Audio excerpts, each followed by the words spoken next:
Bonjour à tous, c'est Dr Wally Mekedem et aujourd'hui on va faire un petit point rapide sur les sinusites. C'est un petit peu la saison, mais il faut savoir aussi qu'il y a des personnes qui ont des sinusites qui sont indépendantes finalement de la saison, des rhumes, etc. Parce qu'effectivement on a les sinusites infectieuses, mais on a aussi les sinusites allergiques qui concernent quand même du monde. Donc petit point sur ce que sont les sinus avant d'aller plus loin, ce sont des cavités qu'on a au niveau de la tête avec par exemple le sinus frontal ici, on a une petite caverne qui se trouve ici, on a au niveau des maxillaires, au niveau des joues et après on a plus profondément au niveau du crâne avec l'ethmoïde, le sphénoïde qui sont aussi des os qui contiennent des cavités recouvertes de muqueuses. Et cette muqueuse, elle peut s'inflammer, elle peut sécréter beaucoup de sucre, de mucus, elle peut s'infecter et se remplir, enfin remplir la cavité, c'est ce qui va donner la sinusite.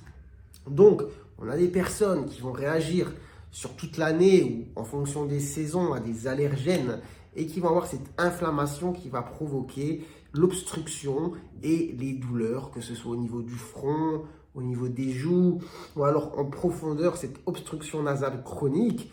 Et donc là, on n'est pas sur une infection, on est vraiment sur la muqueuse qui réagit très fort. Donc bon, que faut-il faire? Bon, il faut déjà laver régulièrement pour enlever tous les allergènes qui sont au contact de la muqueuse.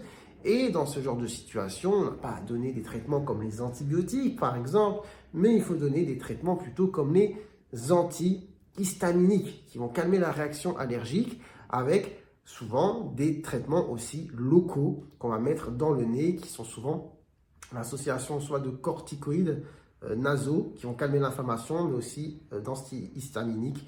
Il y a des médicaments qui combinent l'association des deux, mais des fois juste le traitement à base de corticoïdes locaux, ça calme l'inflammation et ça diminue l'obstruction. Après, on a aussi sur les périodes comme en ce moment, il y a beaucoup de gens qui tombent malades, qui tombent enrhumés et qui voient les muqueuses s'inflammer, les cavités se remplir.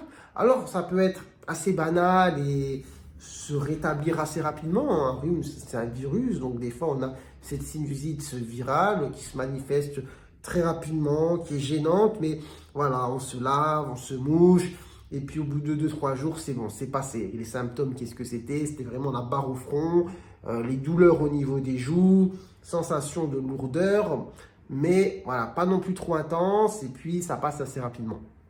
Ok, tant mieux. Mais des fois, on a aussi les sinusites bactériennes, un peu plus costauds, qui peuvent associer de la fièvre, des douleurs plus intenses, une douleur vraiment au niveau frontal ou maxillaire. On va avoir une obstruction nasale avec souvent un écoulement purulent, enfin purulent. Vous voyez, mouché bien sale. Vous voyez ce que je veux dire? Bien jaune et avec du coup les douleurs, avec la fièvre, avec souvent l'état général aussi qui est un petit peu altéré. Vous n'êtes pas au top, vous n'êtes pas au top. Et parfois un effet un petit peu rebond dans le sens où au début c'était peut-être une sinusite virale, bon, vite fait, voilà, qui est un peu passé et puis finalement au bout de quelques jours, bam, ça s'est surinfecté. Là vraiment, il y a cette douleur ici. C'est lourd au niveau de la tête, vous n'êtes pas au top, c'est vraiment bouché. Bon, on est sur des sinusites bactériennes et du coup là, il faut continuer à laver le nez. Je conseille de faire des inhalations pour bien ouvrir le nez, les sinus débouchés. En général, là, on va donner un traitement antibiotique, d'accord? Antibiotique qui sera différent d'ailleurs en fonction de si c'est une sinusite maxillaire ou si c'est une sinusite frontale. Ce n'est pas la même chose. En fonction aussi évidemment des allergies à la pénicilline, etc. Et puis c'est déjà pas mal. C'est déjà pas mal. En tout cas, si vous savez ça, vous en savez déjà pas mal. Il faut savoir aussi que quand on a la sinusite, souvent on tousse, parce que tout ce comblement, toutes ces sécrétions qui sont là, s'écoulent en général derrière et viennent faire tousser un petit peu.